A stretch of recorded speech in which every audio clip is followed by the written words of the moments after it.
many people think it's okay to put a pan on the stove like this? This is not okay. Handles in, people. Handles in. Soaked my tofu in teriyaki sauce and maple syrup last night, and we're about to eat some tofu. Well, it's one of those days where I had to force myself to get out of the house, and luckily I have this gorgeous motorcycle to take me out. I spent the whole day on the computer editing this little Christmas video. You know where you're gonna find it. I've posted a couple pictures on my Instagram, but the rest is exclusive. So keeping up with the merriment and festivities, I had this elf pancake kit in my cupboard, and I thought, well, why not spread some cheer? But I don't want pancakes. I have a little waffle maker, so I thought I can just put the pancake mix in the waffle maker. It should be fine, right? I don't know. I'm a terrible cook. I'm literally winging it every time I walk in the kitchen. But we figured it out. The sprinkles were supposed to go on afterwards, but I thought I could just mix it in with the batter and it would be delicious. And you know what? This time I was right. Listen, I have a whole ton of skills. I have so many skills, but cooking is not one of them. If you ever come to my parents' house for Thanksgiving, my mom will tell the story about the time I made pancakes unsupervised. And I got 1 1/4 teaspoons of salt mixed up with 1 1/4 cups of salt. And I basically just made gravel. And my mom came over and stuck her finger in the batter and put it in her mouth to see if it tasted right, because she could cook to taste. And I have never seen her spew in the kitchen sink so fast. Still funny. This guy was so weirdly uncomfortable about me being in the elevator with him. He started trying to open the door before the elevator even stopped. I think he thought I was following him. Unfortunately, he started walking the same path that I needed to walk, so it kind of looked like I was following him. He was not happy about it. All right, internet. So I have been told many times that because I have been on the internet in all types of undress, and because I've had different websites or ended up on different websites, I worked in a strip club, that I shouldn't be around kids.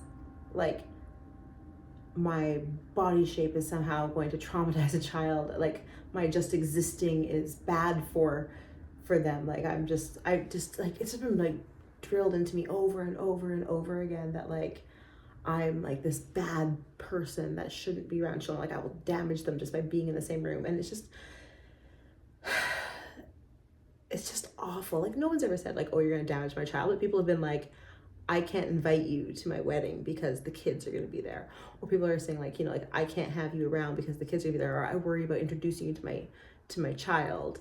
And I'm what do you think I'm gonna do? Crawl up on the table at dinner time and start dry humping the turkey? It's just been said over and over and over again, to the point where I just live my life in such a way that I don't go near children or deal with kids at all. And it breaks my heart. My son died almost 8 years ago, and I've never healed from that. And so I don't really know how to act around kids. I want to be the camp counselor or the preschool teacher. These are the jobs I had growing up. I taught swimming lessons. I volunteered to work with kids groups all the time. I was a babysitter forever and ever and ever. And I, not only was I a babysitter, I was known as the babysitter. That's a whole nother story. So going from having kids in my life all the time, I volunteered through the Ronald McDonald House, and I gave speeches at kids' funerals when their parents were too heartbroken to speak. I would speak up and show videos of kids that I had worked with, and kids were a big part of my life, and it was always assumed that I would have kids, and I'm the fun one, and I'm the energetic one, and I'm the silly one, and I was a clown. My first job was a clown for kids' birthday parties. So I am the super fun person you want around your kids. But in more recent years, people have been oh, your boobs are too big, stay away. Oh, I can't introduce you because I think you're sexy, therefore what's my child gonna think of you? All that kind of stuff. So verbal diarrhea. Thoughts are coming out of my head as my mouth is talking. Sorry. Let me cut to the point. For the first time in my entire life, a little 3-year-old girl whose parents ride motorcycles with me on Sundays called me Auntie. And she would often come like up to me and be like, come see this, come see that. And she would just grab my finger and like drag me towards something or want me to blow bubbles. And, you know, I kept my interactions minimal because, you know, in my head, like I'm this big, dangerous, scary person that can't be around kids, right? But like I want to be there. And I want to be fun and I want to be happy and I want to be like, oh, my babies. But like I've always tread so carefully because I'm so scared.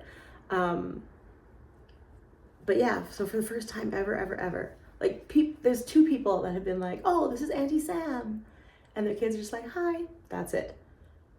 But on Sunday, for the first time ever, that little 3-year-old, her little voice was like, Auntie Sam, and I was like, bloop, my little ears perked up. I'm like, yes, you mean me, and I was so happy. And then if you saw the vlog from Sunday, you see like a whole bunch of other things happen. I got quite distracted. But yeah, it hit me a couple days ago that like, for the first time, the number one time, the very first time my entire life, a kid called me Auntie. I'm really happy about it, but I'm also really sad about it. I don't know what I am about it, but it's just like, it took so long to get here. I got called Auntie Sam, and it wasn't by a creepy old man on the internet. Anyways, this is a really short Vlogmas day because I've just been staying at the house getting work done and not going out and trying to process all my feelings about Christmas and how like all these cool events are designed for children and I don't have kids, so it's weird for me just to show up at these events, but I don't really have any kids that I can just like scoop up and take to these events either. So like I just kind of feel like I'm perpetually missing out because like I failed as a woman. Anyways, that's a whole nother process. I should probably go to therapy. But I got called Auntie by a 3-year-old. I feel pretty cool.